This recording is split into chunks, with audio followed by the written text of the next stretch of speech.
उलमा कहते हैं कि चेहरा भी ढका होना चाहिए। दूसरा नुक्ता,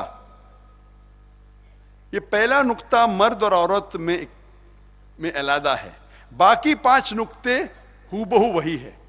दूसरा नुक्ता, दूसरा पॉइंट, कि कपड़े इतने पतले नहीं होना चाहिए, इतने महीन, इतने खफीफ नहीं होना चाहिए ताकि आप उसके थ्रू देख सके। नंबर 3, कपड़े इतने चुस्त नहीं होना चाहिए ताकि बदन का नक्शा दिखे।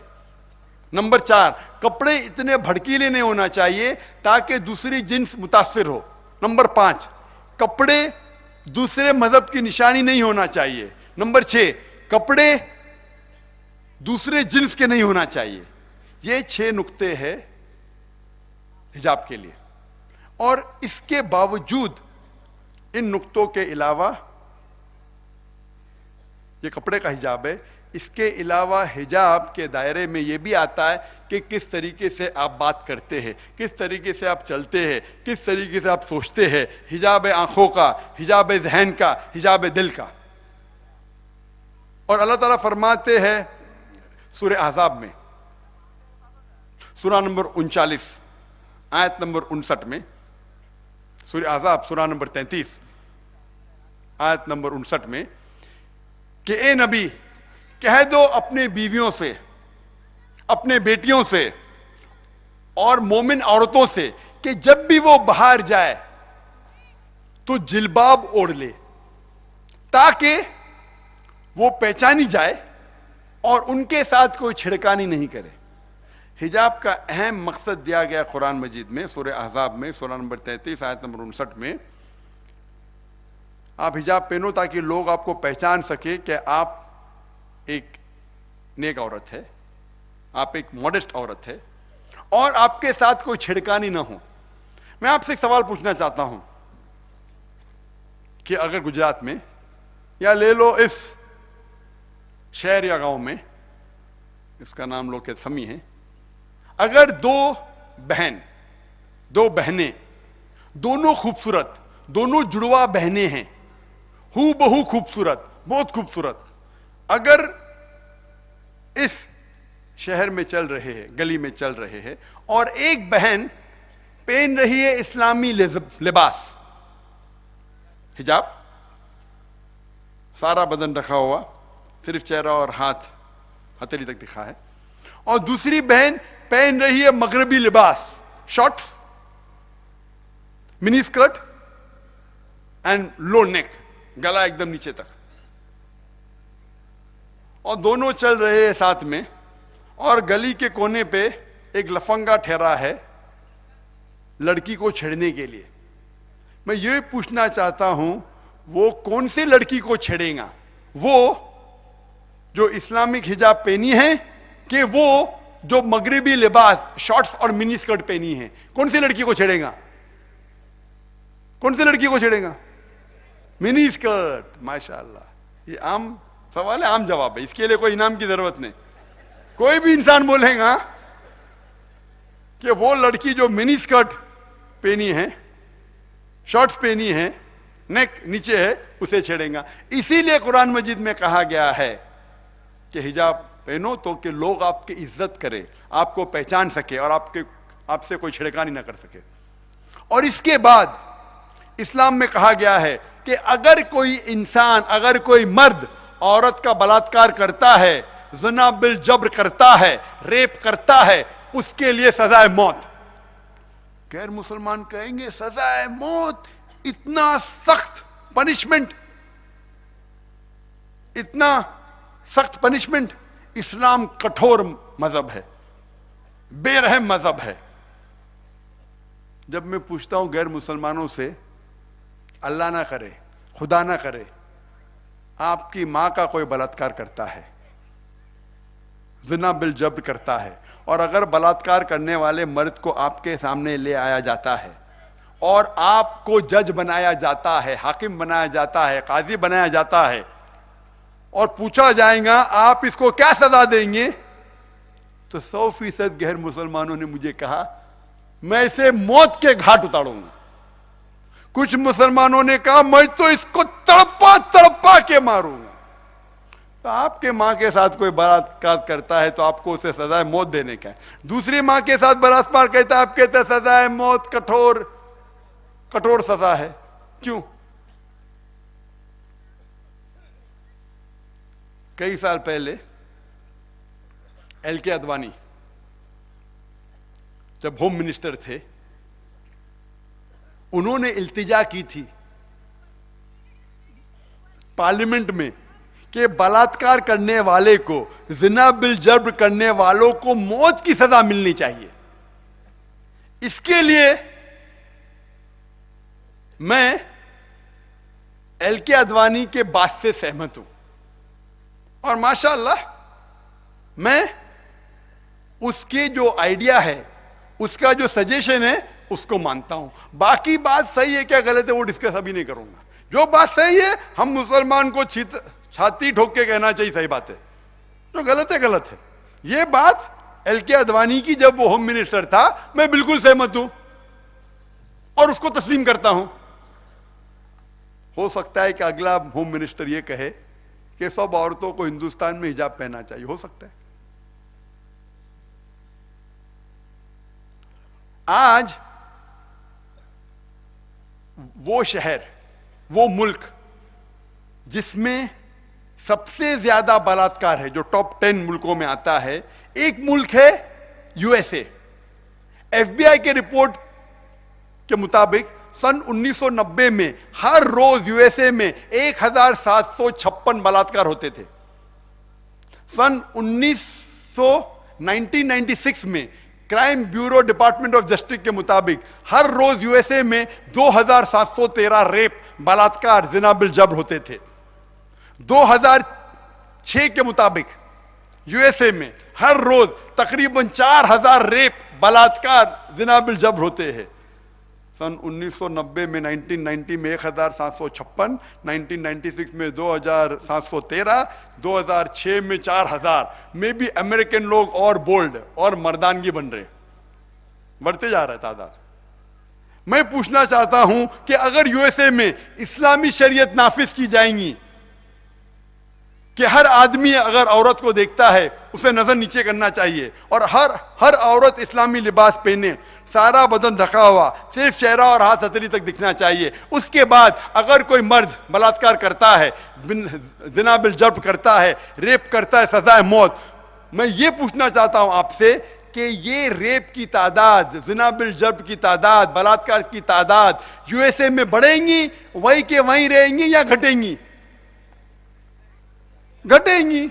आप शरीयत नाफिज करो किधर भी दुनिया में, फौरन आपको रिजल्ट मिल जाए। इसीलिए सारी दुनिया में वो मुल्क जिसमें सबसे कम रेप, बलात्कार, जिना बिल जब्र है, वो है सऊदी अरेबिया।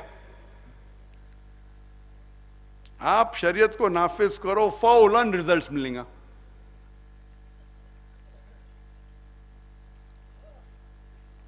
आठवां आम सवाल जो गैर मुसलमानों को है, मुसलमान के मुताबिक, वो ये है कि मुसलमान, इस्लाम में मुसलमानों को गोश्त खाने की इजाजत क्यों है? जानवर का कत्ल करते हैं, कितना गलत काम है। इस्लाम में मुसलमानों को गोश्त खाने की इजाजत क्यों है? मैं जवाब देने के पहले यह कहना चाहता हूं कि एक मुसलमान अच्छा मुसलमान रह सकता है 100% शाकाहारी होने के बावजूद। इस्लाम में गोश्त खाना फर्ज नहीं है। वह 100% अच्छा मुसलमान रह सकता है 100% शाकाहारी होने के बाद भी। लेकिन जब अल्लाह सुब्हानहू व तआला इजाजत देते हैं कुरान मजीद में, तो हम क्यों ना खाएं? अल्लाह ताला फरमाते हैं सूरह माइदा में सूरह नंबर 5 आयत नंबर 1 में कि हमने इंसानों को 4 पाई के जानवर बनाए हैं ताकि वो उसे खा सके। सिर्फ वो जानवर न खाइए जिनकी ममानियत है, जो प्रोहिबिटेड है, जो हराम है। लिखा है सूरह नहल में सूरह नंबर 16 आयत नंबर 5 में कि हमने कैटल, भेड़ बकरियां बनाई हैं ताकि आप उनसे गर्मी हासिल कर सको और उनका गोश्त खाए और उनका गोश्त खाओ। अल्लाह ताला फरमाते सूरह मोमिनून में सूरह नंबर 23 आयत नंबर 21 में कि हमने भेड़ बकरियों में एक मिसाल पैदा की है। आप उनके जिस्म से दूध पीते जो आपके लिए अच्छा है और उनका गोश्त खाते हैं। तो जब अल्लाह सुब्हाना व तआला ने गोश्त खाने की इजाज़त दी है तो मुसलमान क्यों ना खाए? हम इस पे तहकीक करेंगे रीजन, लॉजिक और साइंस के जरिए। आज हम जानते हैं कि जितने जानवर जो शाकाहारी है, भेड़, बकरी, गाय, जो सिर्फ घास फूस खाते हैं, गोश्त नहीं खाते, उनके दांत चपटे दांत होते, उन्हें कहते हैं हर्बीवोरस एनिमल।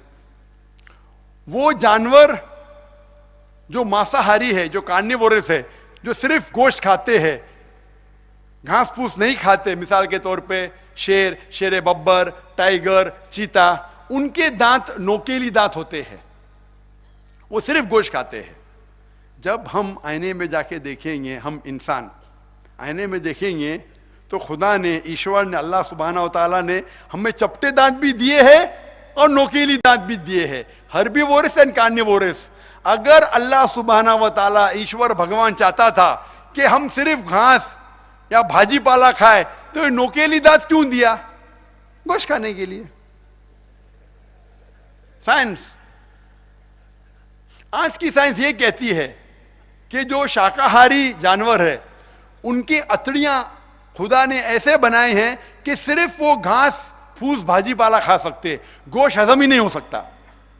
और डाइजेस्टिव सिस्टम अतड़ियां बनाए हैं अल्लाह ने, खुदा ने मांसाहारी जानवर के, टाइगर, लेपर, शेर, शेर बब्बर, ऐसे कि सिर्फ वो फ्लैश, सिर्फ गोश्त को हजम कर सकते, भाजी पाला नहीं हजम कर सकते। इंसानों का डाइजेस्टिव सिस्टम अतड़ियां, small intestine and long intestine, छोटा इंटेस्टाइन, लंबा इंटेस्टाइन, ईश्वर ने, भगवान ने, अल्लाह ने हमें दिया है ताकि हम भाजी पाला भी हजम कर सके और गोश्त भी हजम कर सके। खुदा ने हमें ऐसा डाइजेस्टिव सिस्टम क्यों दिया? ताकि हम भाजी भी हजम कर सके और गोश्त भी। अगर खुदा चाहता था कि हम सिर्फ भाजी पाला खाए, तो ऐसा डाइजेस्टिव सिस्टम क्यों दिया जिसे हम गोश्त भी हजम कर सके? इसीलिए साइंस की तहकीक के मुताबिक इंसान भाजी पाला भी खा सकता है, गोश्त भी खा सकता है, दोनों खाना चाहिए। और गोश्त में प्रोटीन्स है, it's a full complete diet. 8 amino acid जो जिस्म नहीं पैदा करता है, वो खुराक में लेना चाहिए, खाने में रहना चाहिए। कोई भी शाकाहारी खाने में, कोई भी भाजी पाला में सारे 8 अमाइनो एसिड नहीं है, लेकिन फ्लैश में, गोश्त में है। और लोगों को गलत फहमी है कि हिंदू मजहब में गोश्त खाना हराम है। ये बहुत बड़ी गलत फहमी है। लोग समझते हैं कि हिंदू मजहब में गोश्त खाना हराम है।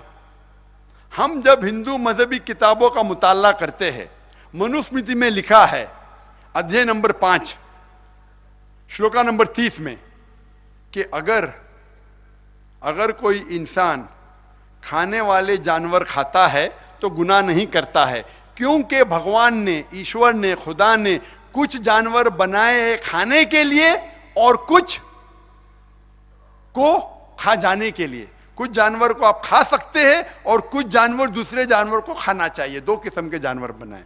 अगर आप ऐसे जानवर को खाते हैं जो खा जाने के लिए बनाए हैं, तो आप गुनाह नहीं कर रहे हैं। लिखा है मनुस्मृति में अध्याय नंबर 5 श्लोका नंबर 31 में कि अगर आप गोश्त खाते हैं कुर्बानी में तो आप सही करते हैं। लिखा है मनुस्मृति में अध्याय नंबर 5 श्लोका नंबर 39 और 40 में, कत्ल करना कुर्बानी में इसकी इजाजत है, क्योंकि ये ईश्वर, भगवान, खुदा का रूल है।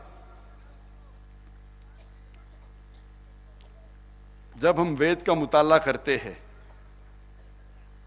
हिंदू मजहबी किताबा का मुताला करते हैं, कई जगह लिखा है कि हिंदू मजहब में गोश्त खाने की इजाजत है, गाय भी खाने की इजाजत है। आप जब महाभारत पढ़ेंगे, अनुशासन पर्व अध्याय नंबर 28, 88, इसमें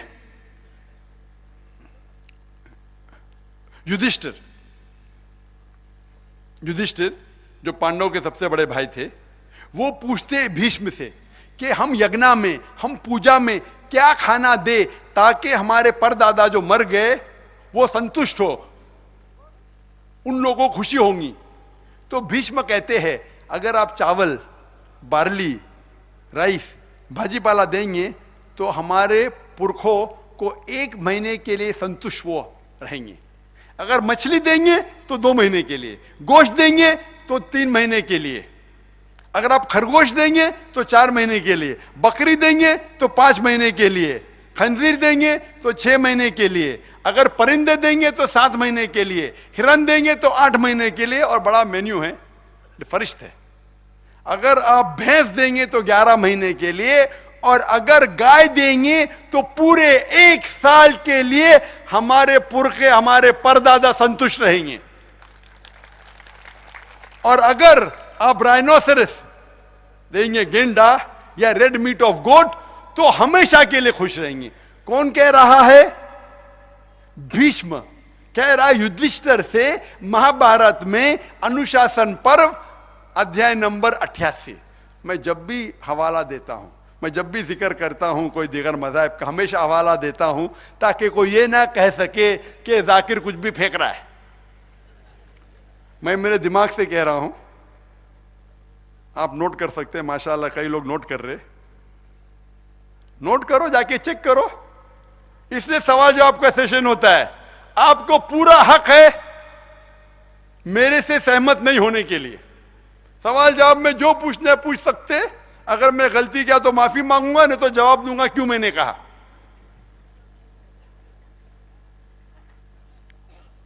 तो हिंदू मजहब में गोश्त खाने की इजाजत है, लेकिन हिंदू मजहब में कई हिंदू क्यों गोश्त खाना छोड़ दिए? क्योंकि बाकी मजाहिब से क्या अहिंसा की फिलॉसफी से मुतासिर होके, और इन दिगर मजाहिब में यह सोच है,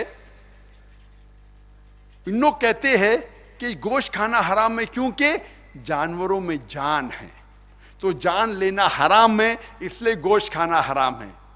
ये सैकड़ों साल पहले शायद अगर कोई कहता है तो शायद लोग मान लेते थे। आज साइंस टेक्नोलॉजी बढ़ चुकी है और हम जानते हैं कि जानवर के अलावा इवन पेड़ पौधों में जान है। तो हम जब कहते हैं भाई जानवर के अलावा पेड़ पौधों में भी जान है, तो अब क्यों पेड़ पौधे क्यों खाते? तो उनका भी फलसफा बदल गया। ठीक है, हम मानते हैं कि पेड़ पौधों में जान है, लेकिन पेड़ पौधों को दर्द का एहसास नहीं होता है, जानवर को दर्द का एहसास होता है। आज साइंस टेक्नोलॉजी बढ़ चुकी है और हमें पता लगता है कि पेड़ पौधों को भी दर्द होता है, लेकिन दर्द का इजहार हमें सुनाई नहीं देता है, क्योंकि हमारी फ्रीक्वेंसी है 20 से 20,000 साइकिल्स पर सेकेंड। इसके नीचे, इसके ऊपर हमें सुनाई नहीं देता है। तो जब पेड़ पौधे दर्द के एहसास से चिल्लाते हैं, हमें आवाज सुनाई नहीं देती, लेकिन उनको भी दर्द होता है। तो एक शख्स जो गैर मुस्लिम था, काफी बहस कर रहा था, वो मुझे कहने लगा कि जाकिर भाई मैं मानता हूं पेड़ पौधों में जान है, मैं मानता हूं उन्हें दर्द का एहसास होता है, लेकिन हमें यह मानना पड़ेगा कि जानवरों में 5 सेंसेस है, पेड़ पौधों में सिर्फ 3 है। इसीलिए जानवरों को खाना, कत्ल करना बड़ा गुनाह है बनिस्बत पेड़ पौधों के। मैंने कहा कि खाली बहस के तौर पे मैं आपकी बात को मानता हूं कि जानवरों में 5 सेंसेस है, पेड़ पौधों में 3 है। अगर ये सही है तो मैं सवाल उससे पूछा कि अगर आपका एक भाई है जो देख नहीं सकता, सुन नहीं सकता है, अंधा है और बहरा पैदा हुआ, वो बड़ा होने के बाद एक आदमी उसका कत्ल करता है, तो आप जाके बोलेंगे जज से, मी लॉर्ड कातिल को कम सजा दो क्योंकि मेरा भाई देख नहीं सकता था, सुन नहीं सकता था। आप तो कहेंगे कातिल को डबल सजा दो, वो मेरा भाई मासूम था, देख नहीं सकता था, सुन नहीं सकता था। कहेंगे क्या? आप थोड़ी कहेंगे कि मेरा भाई बहरा था, अंधा था, आप सजा कम दो, आधी दो। इस्लाम में अंधा है 1 सेंस है या 5 सेंस है, कम सजा ज्यादा सजा नहीं। इस्लाम में जो अल्लाह सुब्हाना व तआला हमारा खालिक है, हमारा मालिक है, वो जो हुक्म हमें दिया हम उस पर अमल करते हैं। और मुझे कोई गिला शिकवा नहीं अगर गैर मुसलमान गोश्त नहीं खाते, और हिंदुस्तान में अगर गैर मुसलमान गोश्त नहीं खाते तो मैं खुश हूं। क्यों मालूम? अगर हर गैर मुसलमान गोश्त खाने लगे तो गोश्त का भाव हिंदुस्तान में बढ़ जाएगा। तो मुझे कोई एतराज नहीं है। लेकिन अगर कौन मुझे कहता है कि गोश्त खाना हराम है, तो मैं कहता हूं भाई साहब हराम नहीं है, ये हमारे मजहब में भी इजाजत है, आपके मजहब में भी इजाजत है।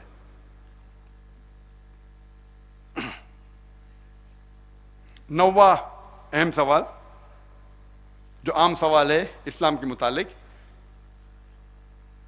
कि मुसलमान गोश्त खाते हैं, हमें एतराज नहीं, लेकिन जब मुसलमान जानवर को ज़बिया करते तड़पा तड़पा के क्यों मारते? एक झटका जानवर मर गया, तड़पा तड़पा के क्यों मारते? बहुत कठोर मजहब है, बहुत बेरहम मजहब है। एक मुसलमान एक सिख से बहस कर रहा था इसी मौजू पे, और वो सिख कह रहा था तुम मुसलमान बेरहम है, तड़पा तड़पा के मारते जानवर को, हम एक झटके से मारते जानवर मर जाता है। तो मुसलमान ने कहा आप सिख जानवर को पीछे से हमला करते, आप बुज़दिल है, हम मर्द के बच्चे आगे से हमला करते। ये सही जवाब नहीं है, ये तो चुटकुला था, ये इस्लाम में इसीलिए नहीं हम आगे से हमला करते, ये चुटकुला था, वो अपनी हिकमत इस्तेमाल किया। सही जवाब ये है कि ज़बिया करते वक्त हमारे कोई शर्त है इस्लाम में कि ज़बिया करते वक्त गर्दन पे जब छुरी लगती है, छुरी तेज होना चाहिए, विंड पाइप को काटना चाहिए, वेसल्स ऑफ द नेक गर्दन के नस को काटना चाहिए, और स्पाइनल कॉर्ड को डैमेज नहीं होना चाहिए, क्योंकि स्पाइनल कॉर्ड अगर डैमेज होता है, झटका होता है, स्टनिंग होता है, तो वो नर्व जो दिल को जा रही है वो कट सकती है, और they can be cardiac arrest, तो खून जिस्म में जम जाता है। हम जब ज़बिया करते हैं, गर्दन को काटते हैं, विंड पाइप को काटते हैं, गर्दन के वेसल को काटते हैं, और दिल धड़कता है चंद मिनटों तक। इस धड़कने के वजह से खून जानवर के जिस्म से बाहर निकल जाता है, और आज साइंस ये कहती है कि खून में जरासिम है, खून में बहुत बीमारी है। तो इस तरीके से जानवर का ज़बिया करना और साइंटिफिक है और अच्छा है, कम बीमारी हो सकती है। और साइंस ये भी कहती है कि ज़बिया का गोश्त ज्यादा देर तक ताज़ा रहता है बनिस्बत गैर ज़बिया का। 10वां आम सवाल, गैर मुसलमान कहते हैं कि मुसलमान जानवर खाते हैं और जानवर की तरह बर्ताव कर रहे हैं, एकदम वायलेंट। मैं कहता हूं, मैं मानता हूं कि आज की रिसर्च कहती है जो चीज़ आप खाते हैं वो आपके जिंदगी पे असर करता है। आप कहते हैं कि हम जानवर खाते हैं, जानवर की तरह बर्ताव करते, इसीलिए इस्लाम में हमें सिर्फ अमन पसंद, सलामती पसंद जानवर खाने की इजाजत है। भेड़, बकरी, गाय जो सलामती चाहते हैं, हम क्योंकि हम सलामती वाले इंसान हैं, हमें फिरोशियस वायलेंट जानवर जैसे टाइगर, लेपर्ड, शेर बबर खाने की इजाजत नहीं है, क्योंकि हम अमन पसंद नागरिक है, अमन पसंद इंसान है। और अल्लाह ताला फरमाते सूरह आराफ में सूरह नंबर 7 आयत नंबर 157 और सूरह हशर में सूरह नंबर 59 आयत नंबर 7 में कि जो चीज अल्लाह के रसूल आपको कहते फर्ज वो आप करो, और जो चीज आपके लिए कहते हराम उससे दूर रहो। अल्लाह के रसूल की बात मानना, मोहम्मद सल्लल्लाहु अलैहि वसल्लम की बात मानना हर मुसलमान के लिए फर्ज है। हर मुसलमान को अल्लाह के रसूल मोहम्मद सल्लल्लाहु अलैहि वसल्लम की बात मानना फर्ज है। जो अल्लाह के रसूल को नहीं मानता वो मुसलमान ही नहीं। और अल्लाह के रसूल कई हदीस में फरमाते हैं, लिखा है सही मुस्लिम में हदीस नंबर 4752 और इब्न माजा की हदीस नंबर 3232 और हदीस नंबर 3234 में अल्लाह के फरमाते कि कई जानवर हमारे लिए हलाल है। मिसाल के तौर पे कार्निवरस जानवर जिनके नोकीली दांत है, मिसाल के तौर पे बिल्ली, शेर, चीता, शेर बब्बर, कुत्ता, वुल्फ, ये हराम है। अल्लाह के रसूल फरमाते हैं कि चूहा, माइस, वो खरगोश जिसके नाखून है वो हराम है। अल्लाह के रसूल फरमाते हैं कि सांप, और एलिगेटर, मगरमच्छ हराम है। अल्लाह के रसूल फरमाते वो परिंदे जिसके नोकीले नाखून हैं, मिसाल के तौर पे कौवा, उल्लू, वल्चर, ये सब हराम है। तो जो अल्लाह के रसूल ने फरमाया है हराम है वो हमारे हराम है, जो हलाल है वो हमें खाना चाहिए।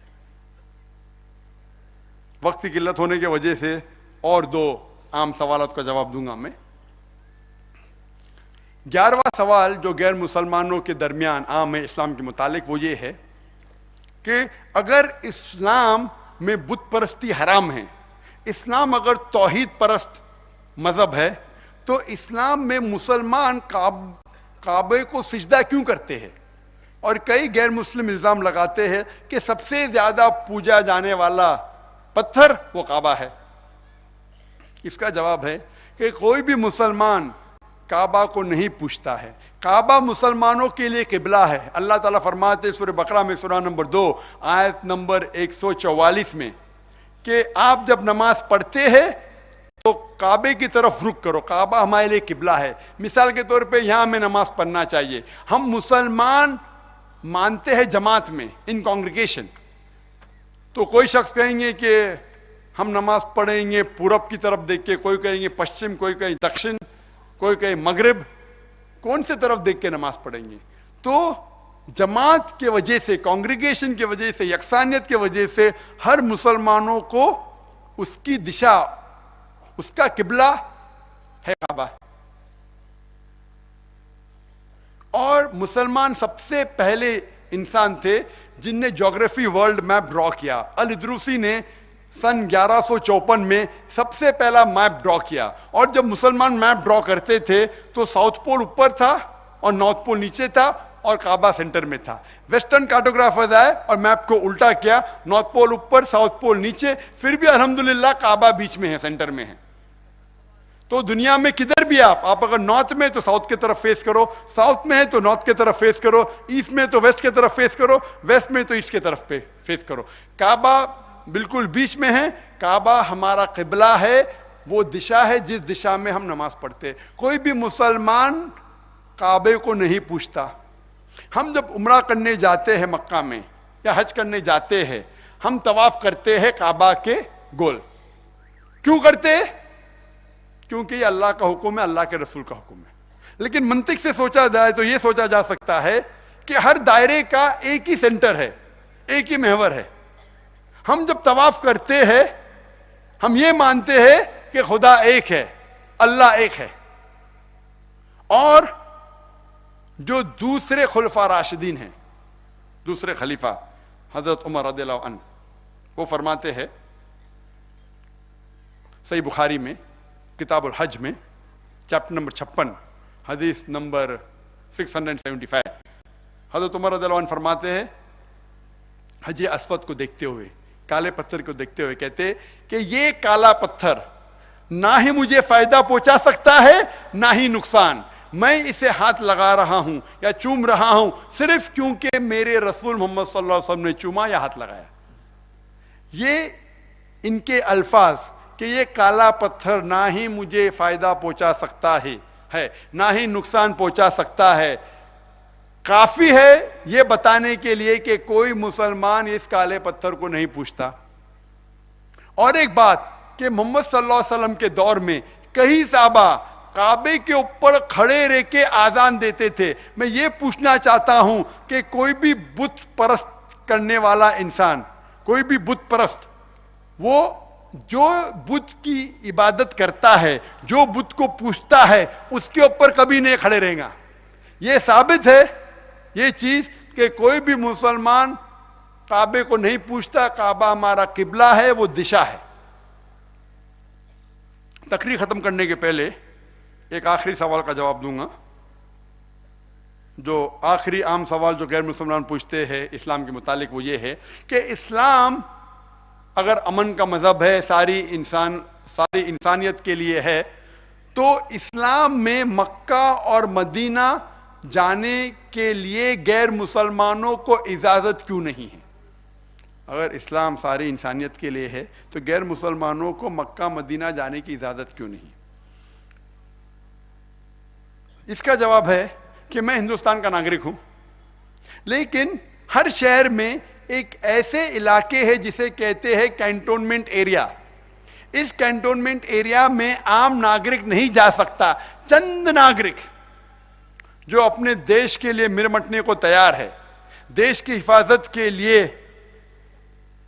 नुकसान बर्दाश्त करने को तैयार है, सिर्फ वो लोग को इजाजत है। मैं ये नहीं कह सकता हूं कि मैं हिंदुस्तानी नागरिक हूं, मुझे कैंटोनमेंट एरिया में जाने की इजाजत दो। हिंदुस्तानी गवर्नमेंट करेंगे नहीं, कैंटोनमेंट एरिया रिस्ट्रिक्टेड है। सिर्फ वो हिंदुस्तानी जो अपनी जान को दांव पे लगाने के लिए तैयार है, इस देश को बचाने के लिए, उनको इजाजत है। उसी तरीके से मक्का और मदीना इस्लाम का कैंटोनमेंट एरिया है। सिर्फ वो इंसान को इजाजत है इन दो जगह जाने के लिए जो इस मजहब के लिए मर मिटने को तैयार है। इसका दूसरा जवाब है कि हर कंट्री, हर मुल्क में जाने के पहले आपको वीजा की जरूरत है, और आपको वीजा के शर्त को मानना जरूरी है, वरना आपको उस मुल्क में जाने की इजाजत नहीं है। जब मैं सबसे पहली बार गया था सिंगापुर में, तो सिंगापुर के इमिग्रेशन फॉर्म में लिखा था डेथ टू ड्रग ट्रैफिकर। अगर आपके पास ड्रग मिलेगा, कोकेन, मॉर्फिन मिलेगा, तो आपको सजा है मौत। मैं ये नहीं कह सकता सजा है मौत मैं नहीं मानता हूं, तो सिंगापुर में एंट्री आपके लिए अलाउड नहीं है। अगर आप मानते हैं तो अलाउड है, वरना नहीं अलाउड है। इसी तरीके से एक सबसे अहम शर्त दूसरे शर्तों के अलावा जो मक्का और मदीना जाने के लिए, वो है कि इंसान को अपने जबान से कहना चाहिए ला इलाहा इल्लल्लाह मुहम्मद रसूलुल्लाह, कोई माबूद नहीं अल्लाह के अलावा, और मोहम्मद सल्लल्लाहु अलैहि वसल्लम उसके पैगंबर है। अगर ये अहम शर्त पूरी होंगी फिर ही आपको वीजा मिल सकता है, वरना नहीं। ये वीजा की शर्त है मक्का और मदीना जाने के लिए। ये थे 12 सबसे आम सवालात, गलत फहमी जो गैर मुसलमानों को इस्लाम के मुतालिक। वक्त की किल्लत होने की वजह से मैं चाहूंगा कि मेरी तकरीर में यहां खत्म करूं, ताकि सवाल जवाब की नश्त के लिए हमें कुछ वक्त मिले। मैं हमेशा कोशिश करता हूं कि सवाल जवाब की नश्त तकरीर से लंबी हो, ताकि लोगों के जो जहन में गलत फहमियाँ हैं और जो इस्लाम के मुतालिक जो सवालात है, वो सवालात का जवाब दे सकूं। इस तकरीर को मैं ख़त्म करता हूँ कुरान मजीद की आयत के साथ। सूरह इसरा की सूरह नंबर 17 आयत नंबर 81 में अल्लाह ताला फरमाते वकुल जाल हक वज़ाकल बातिल इन्नल बातिल कान ज़हूका, कहो कि हक आ चुका है और बातिल खत्म हो जाएगा, और बातिल फी नफ्सी खत्म होने के लिए पैदा हुआ। वाखिर दावाना अल्हम्दुलिल्लाहि रब्बिल आलमीन।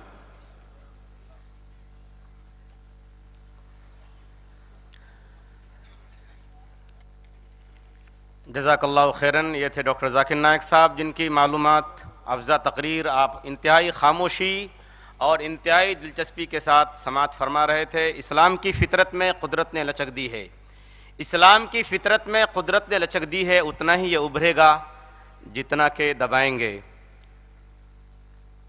ख़वातीन व हज़रात और हमारे गैर मुस्लिम भाई और बहनें, डॉक्टर जाकिर नायक साहब का जो दूसरा सेशन है वो इंतहाई दिलचस्प, इंतहाई अहम और इंतहाई मालूमाती भी होता है।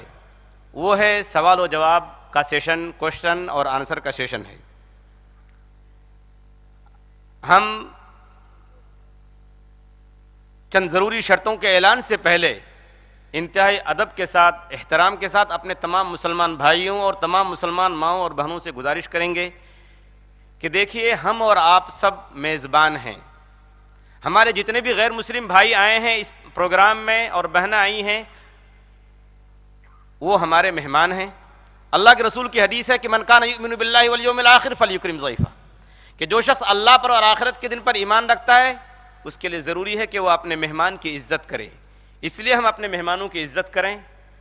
सवालात व जवाबात के अंदर हम अपने गैर मुस्लिम भाइयों को मौका दें, चांस दें, और बहनों को कि वो ज़्यादा से ज़्यादा इस्लाम के मुतालिक जो उनके दिल में मिसकनसेप्शंस हैं, गलत फहमियाँ हैं, वो डॉक्टर जाकिर नायक साहब से पूछकर उन गलत फहमियों को दूर करें।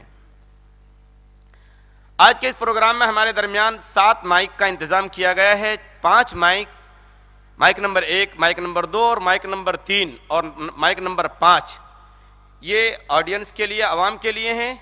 और इसी तरीके से आवाम ही के अंदर वीआईपी शोबे में माइक नंबर 4 रखा गया है। जेंट्स के अंदर और ख़ातून के शोबे में, लेडीज़ के शोबे में 2 माइक हैं, माइक नंबर 6 और माइक नंबर 7। इंशाअल्लाह हम सवालात शुरू करते हैं चंद शर्तों को सामने रखकर। हम हर गैर मुसलमान भाई और गैर मुसलमान माँ और बहन से ये रिक्वेस्ट करेंगे, गुजारिश करेंगे कि आप सवाल करने से पहले अपना नाम और अपना प्रोफेशन, यानी जो आपका पेशा है, वो ज़रूर बताएं। सवाल छोटा करें और एक वक्त में एक सवाल करें, ज़्यादा बेहतर होगा। और अगर आपको दूसरा सवाल करना हो तो फिर आप लाइन में, कतार में आए, लाइन में खड़े हो जाएं।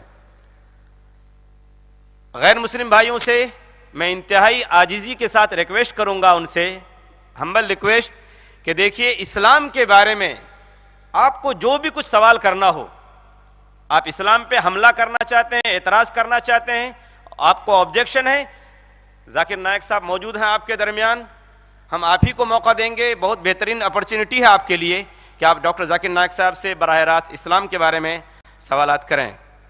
और मैं फिर दोबारा गुजारिश करूंगा अपने मुसलमान भाइयों और बहनों से कि बराए मेहरबानी अगर माइक के अंदर कोई भी गैर मुस्लिम भाई या बहन हैं, उनको मौका दीजिए। आप बराए मेहरबानी सवालात न करें। अगर आपको कुछ पूछना हो तो आप बाद में पूछ सकते हैं। आप हम लोगों का नंबर ले लीजिए, IRF में फ़ोन करके पूछ सकते हैं। आप हमारे घर के फ़र्द हैं और आप इसके साथ साथ मेज़बान भी हैं, मेहमान का ख्याल करें। अब हम माइक नंबर 1 से सवाल शुरू करते हैं। माइक नंबर 1 के अंदर अगर कोई गैर मुस्लिम भाई हो तो मेरी गुजारिश है कि वो सवाल करें, अपना नाम और पेशा यानी प्रोफेशन बताकर। वॉलंटियर हजरात से गुजारिश है कि भाइयों को लाइन में खड़ा करें जो सवाल करना चाहते हैं। बिल्कुल ओपन माइंडेड होकर सवाल करें, खुले जहन के साथ। इंशाअल्लाह आप सवालों का साइंस, लॉजिक, मंतिक की रोशनी में जवाब दिया जाएगा। इंशाअल्लाह आप मुतमईन होंगे। मेरी गुजारिश है वॉलंटियर हजरात से कि ताख़ीर न करें, वक्त बहुत कम है। अगर पहले माइक में कोई सवाल ना हो तो मुझे इशारा करके बताएं ताकि हम दूसरे माइक से कोई सवाल लें। नंबर 1 पे एक भाई है। हाँ, सवाल करने के लिए दीजिए। जी भाई साहब, आप अपना सवाल करें, नाम बताएं। नाम हाँ जी, बताएं। नमस्कार, मेरा नाम है सुरेश भाई खेमा भाई परमार। मैं समी का रहने वाला हूँ। मेरा सवाल ये है कि अल्लाह और भगवान में फ़र्क क्या है?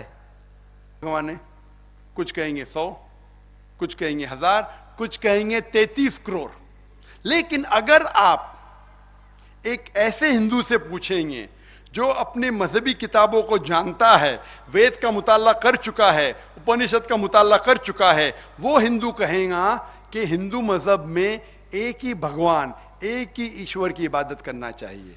लेकिन आम हिंदू एक फलसफे में मानता है जिसे कहते हैं पैंथीइज्म। पैंथीइज्म मतलब सब कुछ खुदा है, सब कुछ भगवान है, सब कुछ ईश्वर है। ये पेड़ भगवान है, सूरज भगवान है, चांद भगवान है, इंसान भगवान है, सांप भगवान है। हम मुसलमान मानते हैं कि सब कुछ भगवान का है, सब कुछ खुदा का है। ये पेड़ खुदा का है, चांद खुदा का है, सूरज खुदा का है, इंसान खुदा का है, सांप खुदा का है। तो आम मुसलमान और आम हिंदू में अहम फर्क है कि आम हिंदू कहता है सब कुछ खुदा है, मुसलमान कहते हैं सब कुछ खुदा का है। ये सिर्फ का फर्क है। अगर इस का के फर्क को मिटा दे तो हम हिंदू और मुस्लिम एक हो जाएंगे। ये कैसा होना चाहिए? अल्लाह ताला फरमाते हैं सूरह अल इमरान में, सूरह नंबर 3 आयत नंबर 64 में, तालौ इला कलिमतिन सवाइन बैना बैनकुम, कि आओ हम उस बात की तरफ जो आप और हम में यकसा है। सबसे पहली बात अल्लाह नाबुद इल्लल्लाह, कि हम सिर्फ एक ईश्वर, एक भगवान, एक खुदा, एक अल्लाह की इबादत करें। तो जब हम हिंदू मजहबी किताबों का मुताला करते हैं कि हिंदू मजहब में भगवान किसे कहते, ईश्वर किसे कहते, खुदा किसे कहते, तो जब हम पढ़ते हैं छंदोग्य उपनिषद सेक्शन नंबर 6 अध्याय नंबर 2 श्लोका नंबर 1, उसमें लिखा है एकम एविदित्यम। ये संस्कृत श्लोक है जिसके मानी है भगवान एक है, दूसरा नहीं है, ईश्वर एक है, दूसरा नहीं है। लिखा है श्वेताश्वेतर उपनिषद में अध्याय नंबर 6 श्लोका नंबर 9, नाचस्य कसिज जनिता न चदीपा। ये संस्कृत कोटेशन है जिसके मानी है उस भगवान, उस ईश्वर के कोई वालदेन नहीं, उस ईश्वर का कोई रब नहीं, उस ईश्वर, उस भगवान का कोई वालिद नहीं, कोई वालदा नहीं, कोई रब नहीं। लिखा है श्वेताश्वेतर उपनिषद में अध्याय नंबर 4 श्लोका नंबर 19, न तस्य प्रतिमा अस्ति। उस भगवान, उस ईश्वर की कोई प्रतिमा नहीं। प्रतिमा एक संस्कृत लफ्ज है जिसके मानी अक्स, तस्वीर, फोटोग्राफ, पेंटिंग, पिक्चर, बुत, स्कल्पचर, स्टैच्यू। लिखा है श्वेताश्वेतर उपनिषद में अध्याय नंबर 4 श्लोका नंबर 19 में, न तस्य प्रतिमा अस्ति। उस ईश्वर, उस भगवान की कोई प्रतिमा नहीं, कोई फोटोग्राफ नहीं, कोई पेंटिंग नहीं, कोई पिक्चर नहीं, कोई बुत नहीं, कोई स्टैच्यू नहीं, कोई स्कल्पचर नहीं। और सबसे ऊंची किताब हिंदू मजहब में है वेद, और सबसे ज्यादा पढ़ी जाने वाली किताब हिंदू मजहब में भगवत गीता। भगवत गीता में लिखा है अध्याय नंबर 7 श्लोका नंबर 20 और 21 में कि जो वो इंसान जो पैसे के पीछे भागता है वो गलत भगवान, गलत ईश्वर, गलत खुदा की इबादत करता है। वेद जो सबसे ऊंची मानी जाने वाली किताब है, लिखा है यजुर्वेद में अध्याय नंबर 32 श्लोका नंबर 3 में, न तस्य प्रतिमा अस्ति। उस ईश्वर की कोई प्रतिमा नहीं, कोई अक्ष नहीं, कोई फोटोग्राफ नहीं, कोई पेंटिंग नहीं, कोई पिक्चर नहीं, कोई बुत नहीं, कोई स्टैच्यू नहीं, कोई स्कल्पचर नहीं।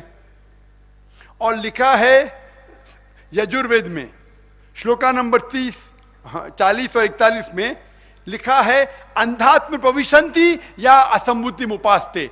वो अंधकार में दाखिल हो रहे हैं वो लोग जो असंभूति की इबादत करते हैं।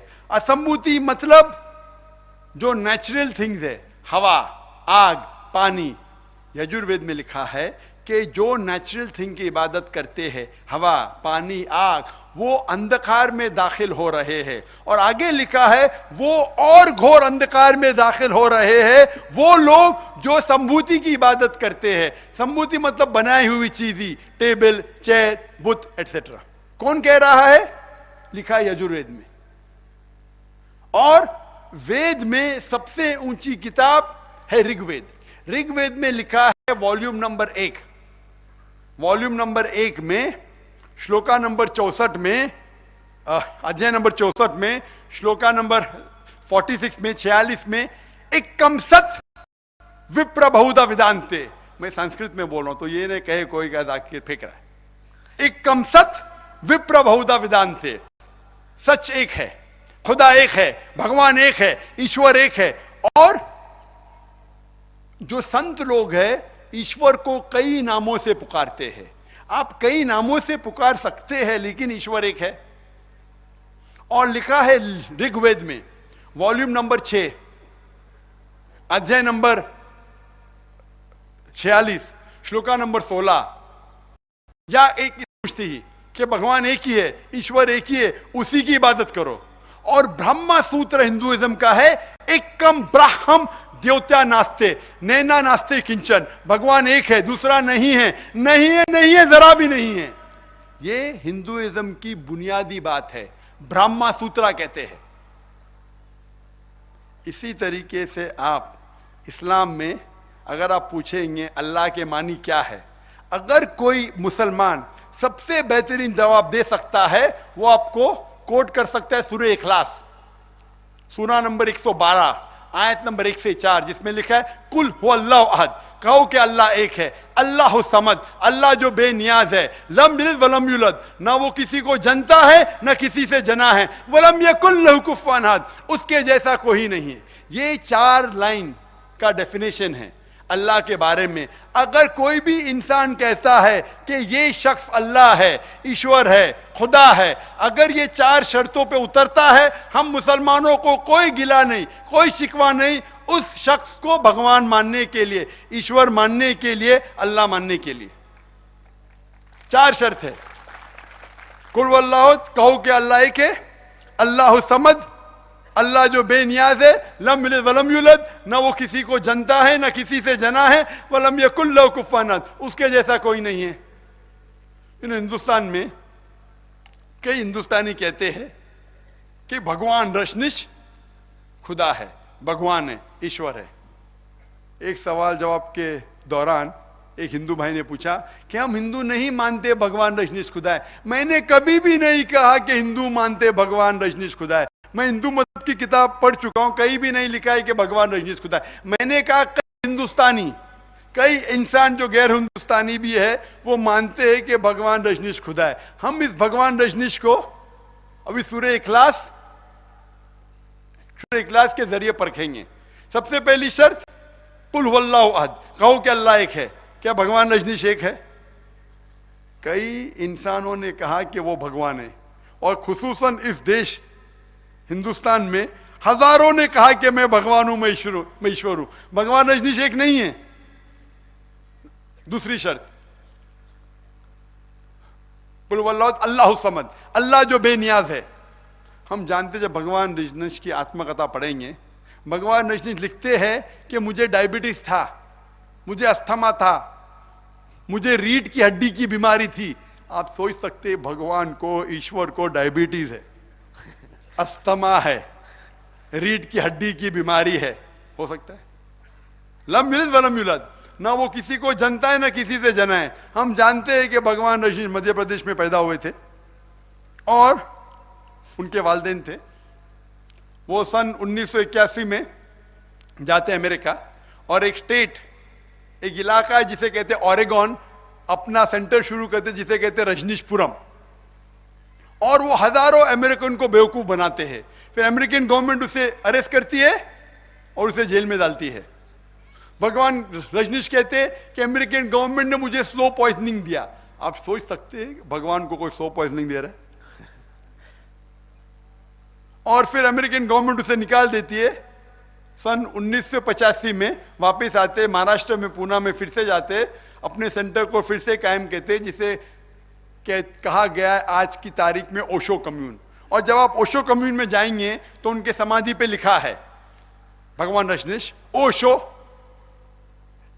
न कभी पैदा हुआ न कभी मरा, लेकिन इस धरती पे सैर करने के लिए आया, घूमने के लिए आया, घूमने के लिए आया।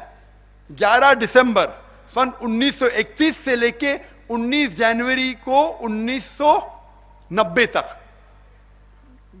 ओशो भगवान रजनीश ना पैदा हुआ ना मरा, धरती पे दुनिया में सैर करने के लिए आया, घूमने के लिए आया। 11 दिसंबर 1930 से लेके 19 जनवरी 1991 1991 तक। उसमें यह नहीं लिखा था कि रजनीश को 21 मुमालिक की वीजा नहीं मिली थी। आप सोच सकते ईश्वर भगवान आ रहा है धरती की सैर करने के लिए, उसको चाहिए वीजा।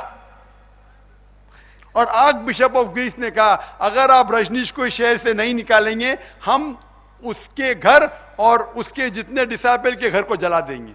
और ये आखिरी शर्त, वलम यकुल लहू कुफुवन अहद, उसके जैसा कोई नहीं है। अगर आप भगवान, ईश्वर, खुदा, अल्लाह को मुकाबला किसी से कर सके तो वो अल्लाह ही नहीं, वो भगवान ही नहीं, वो ईश्वर ही नहीं, वो खुदा ही नहीं। वलम यकुल लहू कुफुवन अहद।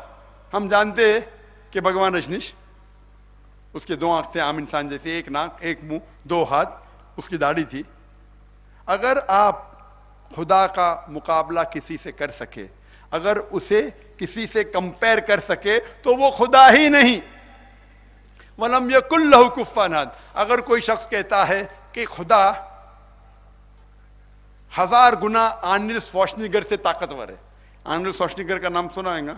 इसे कहा गया कि दुनिया में सबसे ताकतवर इंसान, यूनिवर्स में, कायनात में सबसे ताकतवर इंसान। अगर आप भगवान खुदा को किसी का मुकाबला कर सके, किसी से कंपेयर कर सके, चाहे वो आर्नल्ड श्वार्ज़नेगर हो, दारा सिंह हो, किंग कॉन्ग हो, चाहे 1000 गुना हो या लाख गुना हो या करोड़ गुना हो, वलम यकुल लहू कुफुवन अहद, उसके जैसा कोई नहीं, वो खुदा हो ही नहीं सकता। तो जब हम मुताला करते हैं हिंदू मजहब की किताबों का और कुरान का, तो पता लगता है जो डेफिनेशन है ईश्वर का, खुदा का, अल्लाह का, कुरान और वेद में हूबहू वही है। ये बाकी लोग ने दूसरी नीचे वाली किताब का हवाला अपने आप हिंदुइज्म में गलत फहमियां फैलाई, और इसके बारे में मेरा डिबेट भी हो चुका है श्री श्री रविशंकर। आप जानते हैं श्री श्री रविशंकर? जानते? हिंदुस्तान में सबसे मशहूर जो हिंदुइज्म का प्रचार करते हैं वो और रामदेव बाबा। मेरा बेंगलोर में उसके साथ एक डायलॉग हुआ था, उसमें साफ मैंने कहा, ये श्लोक पेश किए, कोई भी पंडित अभी मुझे ये नहीं आके कहे जाकिर भाई आपका तर्जुमा गलत है। हमारे बंबई शहर में इस्लामिक रिसर्च फाउंडेशन में कई तर्जुमे हैं वेद के, भगवत गीता के 30 से ज्यादा, रामायण के, महाभारत के, उपनिषद के मुताला होता है हिंदू मजहबी किताबों के बारे में, ईसाईयत की किताबों के बारे में, और जो यकसानियत है उसे पेश करते। हिंदुइज्म और इस्लाम में इख्तिलाफ भी है, हम इख्तिलाफ की बात नहीं करते, हम यकसानियत की बात करते हैं। आपके मजहब में लिखा है कि खुदा एक है, भगवान एक है, ईश्वर एक है, उस ईश्वर की इबादत करो, उसके अलावा किसी की इबादत मत करो। आपके मजहबी किताब में लिखा है कि बुत परस्ती गलत है, वही लिखा है कुरान में। ऐसा मुताला करेंगे तो आपके मनुस्मृति में लिखा है अध्याय नंबर 6 में क्या शराब पीना गलत है, कुरान में लिखा है सूरह माइदा सूरह नंबर 5 आयत नंबर 90 में शराब पीना हराम है। आपके किताब में लिखा है कि आप एक से ज्यादा बीवी रख सकते हैं, कुरान में लिखा है कि एक से ज्यादा बीवी रख सकते हैं। आपके इसमें लिखा है विष्णु सूत्रा में अध्याय नंबर 24 आयत नंबर 1 में क्या सुअर का गोश्त मत खाओ, कुरान में लिखे है सुअर का गोश्त मत खाओ, सूरह माइदा सूरह 5 आयत नंबर 3। आपकी किताबों में लिखा है वेद के अंदर कि औरतों को हिजाब करना चाहिए, अपना सिर का पल्लो ढाकना चाहिए छाती पे, अब वही चीज कुरान में लिखा है। तो मैं ये कहता हूं कि जो इख्तिलाफ है उसके हम डिस्कशन कल करेंगे, सही या गलत बाद में, जो यकसानियत है उसके ऊपर तो अमल करें।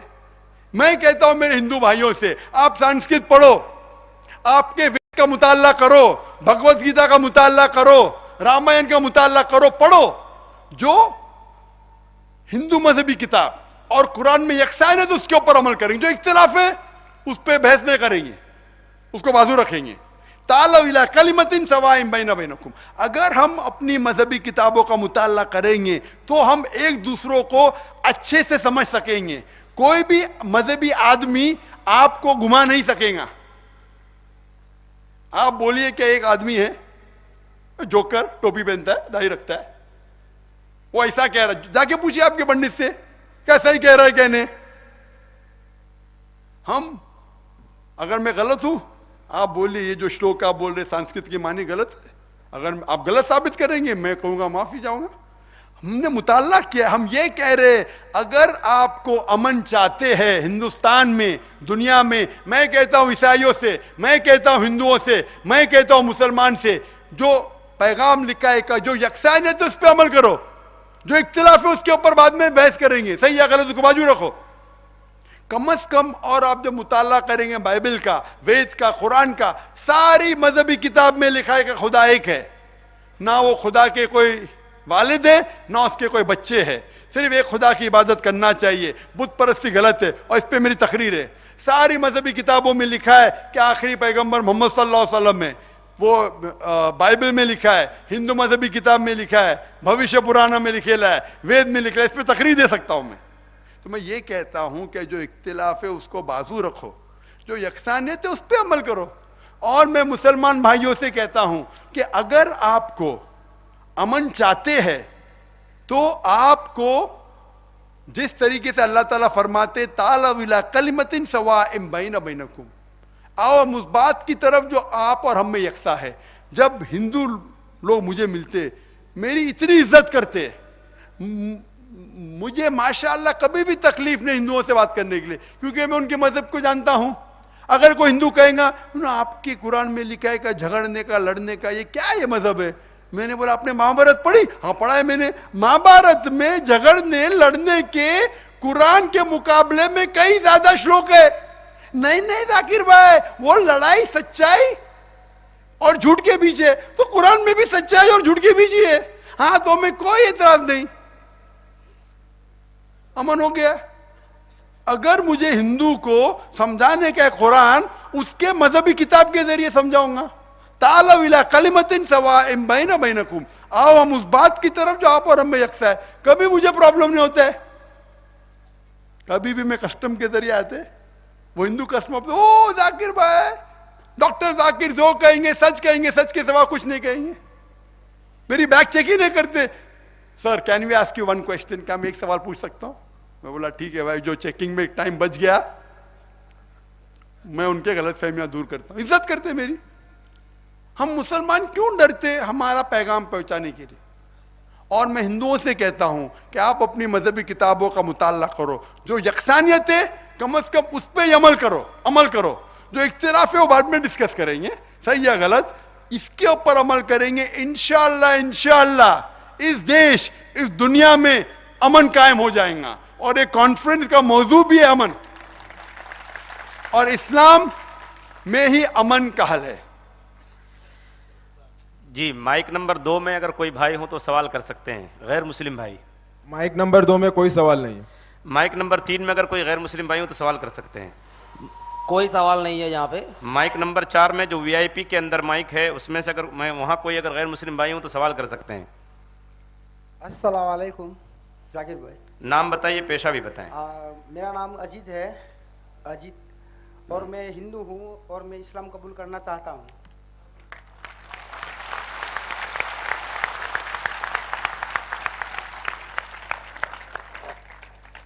भाई साहब अजीत कहते हैं कि वो हिंदू है और वो इस्लाम कबूल करना चाहते हैं। मैं पूछना चाहता हूं कि अजीत भाई, इस देश में किसी को जबरदस्ती मजहब कबूल कराना हराम है, और ये इस्लाम में भी हराम है। किसी को जबरदस्ती मुसलमान बनाना हराम है। मैं ये पूछना चाहता हूं कि आप अपने दिल से इस्लाम कबूल करना चाहते? दिल से कोई भी आप पे जबरदस्ती कर रहा है? कोई नहीं। कोई भी दबाव? कोई भी नहीं। कोई भी माली दबाव? कोई भी नहीं। कोई भी आपको धमकी दे रहा है? कोई भी धमकी नहीं। आप अपने दिल से कबूल करना चाहते? दिल से करना। आपको इस्लाम पसंद है? हाँ। मैं ये पूछना चाहता हूं कि आप मानते हैं कि खुदा एक है? हाँ। आप मानते हैं कि खुदा के अलावा कोई माबूद नहीं? जी। आप मानते हैं खुदा के अलावा किसी की इबादत नहीं करना चाहिए? हाँ। आप मानते हैं कि बुत परस्ती गलत है? गलत है। आप ये मानते हैं कि मूर्ति पूजा गलत है? हाँ गलत है। आप मानते हैं कि मोहम्मद सल्लल्लाहु अलैहि वसल्लम आखिरी पैगंबर है? हाँ जी, आखिरी पैगंबर है। तो इंशाल्लाह मैं अरबी में कहूंगा और आप उसको दोहरा सकते। अशहदु अल्लाह इलाहा इल्लल्लाह व अशहदु अन्ना मुहम्मदन अब्दुहु व रसूलुहु। मैं शहादत देता हूँ कि अल्लाह के अलावा कोई माबूद नहीं और मोहम्मद सल्लल्लाहु अलैहि वसल्लम उसके पैगंबर और बंदे हैं। माशाअल्लाह आप मुसलमान हो चुके, और इंशाअल्लाह मैं दुआ करता हूँ कि अल्लाह सुब्हाना व तआला आपको इस जिंदगी, इस दुनिया में और आखिरत में कामयाबी दे। मैं दुआ करता हूँ कि अल्लाह सुब्हाना व तआला आपको जन्नत फिरदौस दे। और मैं दुआ करता हूँ कि आप इस पैगाम को औरों तक पहुँचाए। है आया यूं रिशे तातार के अफसाने से, पासबा मिल गए काबे को सनम खाने से। माइक नंबर 5 में अगर कोई गैर मुस्लिम भाई हो तो सवाल कीजिए। कोई नहीं है। अब हम अपनी बहनों और माओं के शोबे में आते हैं। माइक नंबर 6 में मैं वॉलंटियर बहनों से गुजारिश करूंगा, अगर कोई गैर मुस्लिम नॉन मुस्लिम बहन हो तो उनको मौका दीजिए। Mike number 6। अपना नाम बताएं और प्रोफेशन बताइए, पेशा बताइए। अस्सलाम वालेकुम। मैं सालेहा बात कर रही हूँ। आज से 2 साल पहले मैंने इस्लाम कबूल किया है, अल्हम्दुलिल्लाह। मैं पहले हिंदू थी। मेरा सवाल ये है कि मैंने इस्लाम कबूल करने के बाद इस्लाम समाज ने मुझे ठीक से नहीं अपनाया, तो मेरी जैसी बहुत सारी न्यू मुस्लिम है जिनको इस्लाम समाज ठीक से नहीं अपनाता, तो आप इस बारे में समाज वालों को कुछ बोलें। बहन ने सवाल किया है कि उन्हें मेरे हाथों तकरीबन 2 साल पहले इस्लाम कबूल किया, अल्लाह ताला जज़ा खैर दे। और वो कहती है कि मुसलमानों ने उनके साथ ठीक बर्ताव नहीं किया,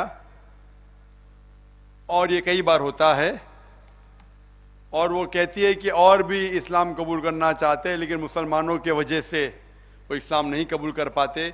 इसीलिए मैंने कहा मेरे जवाब में, पहले सवाल के जवाब में, कि इस्लाम को जानने के लिए मुसलमानों को मत देखो, देखो कुरान, पढ़ो कुरान और हदीस। अगर कोई इंसान, कोई शख्स को देख के आपको इस्लाम कबूल करना है, सबसे बेहतरीन मिसाल है मोहम्मद सल्लल्लाहु अलैहि वसल्लम। आप मुसलमानों के वजह से इस्लाम मत कबूल करो, अल्लाह और अल्लाह के रसूल के वजह से। इंशाअल्लाह हो सकता है कि उस दुनिया में आपको मुश्किलात पेश आए, और अल्लाह सुब्हानहू व तआला हर इंसान को टेस्ट करता है, हर इंसान का इम्तिहान लेता है।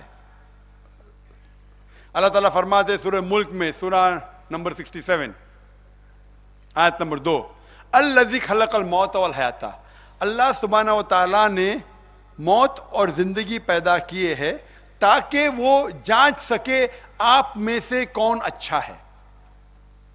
मुश्किलात पेश आते हैं बहन, अगर कोई मुसलमान आपके साथ गलत बर्ताव कर रहा है उसको उसकी सजा मिलेंगी आपको, लेकिन अल्लाह सुब्हानहू व तआला से नाराज नहीं होना चाहिए।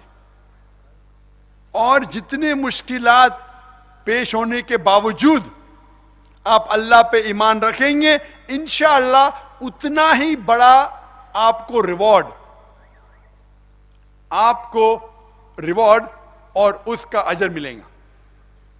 और जैसा आपने कहा कि मैं मुसलमान भाइयों से कुछ कहूं, और हमेशा कहता हूं और अब भी कहता हूं, कि अगर कोई गैर मुस्लिम, चाहे आदमी या औरत हो, इस्लाम कबूल करता है, तो हमारा फर्ज है कि हम उस नौ मुस्लिम को, उस गैर मुस्लिम, उस लौटे हुए रिवर्ट मुसलमान को, हम उसके साथ अच्छा बर्ताव करें, हम उसे भाई और बहन का प्यार दे, और उसकी कोई भी मुश्किलात है हम उसे हल करें।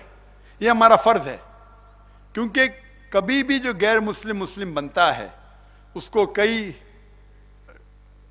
परेशानी पेश आती है। हो सकता है कि घर से तकलीफ होती है, या जिस जगह वो काम कर रहा है, जिस जगह रह रहा है या रह रही है, कई मुश्किलात पेश आती है। हर मुसलमान का फर्ज है कि हम जितनी भी मदद कर सके ऐसे लोगों की, उनकी करना चाहिए। और उन्हें कोई भी मदद चाहिए, चाहे वो चाहते हैं कि इस्लाम के बारे में और इल्म जाने, या कोई माशरी हालात बुरी है, या माशी हालात बुरी है, या माहौल सही नहीं है, हमें जो हमारे हद में हो सकता है हमें इनकी मदद करना चाहिए।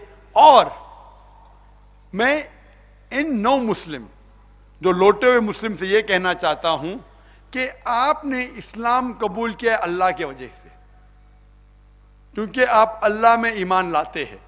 अगर कोई मुसलमान आपसे सही बर्ताव नहीं किया, आप समझ लो कि इंशाअल्लाह आपको आखिरत में इसका जरूर अजर मिलेगा। जितना इम्तिहान डिफिकल्ट है उतनी ही रिवॉर्ड ज्यादा है। आप अगर आम बीए एग्जाम में बैठते हैं, पास होने के बाद आपको सिर्फ बीए डिग्री मिलती है, ग्रेजुएट। एमबीबीएस एग्जाम में बैठते और कठिन है और मुश्किल है, पास होने के बाद डॉक्टर।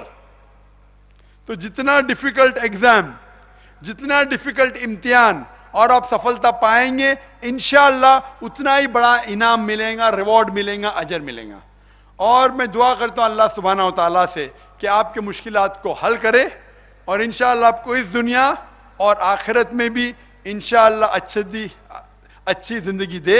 और मैं दुआ करता हूँ कि आपको जन्नत फिरदौस दे।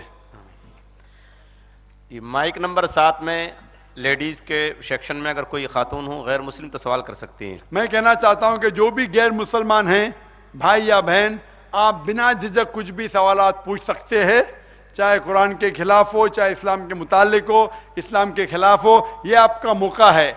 आम तौर पे ऐसे मौके नहीं मिलते।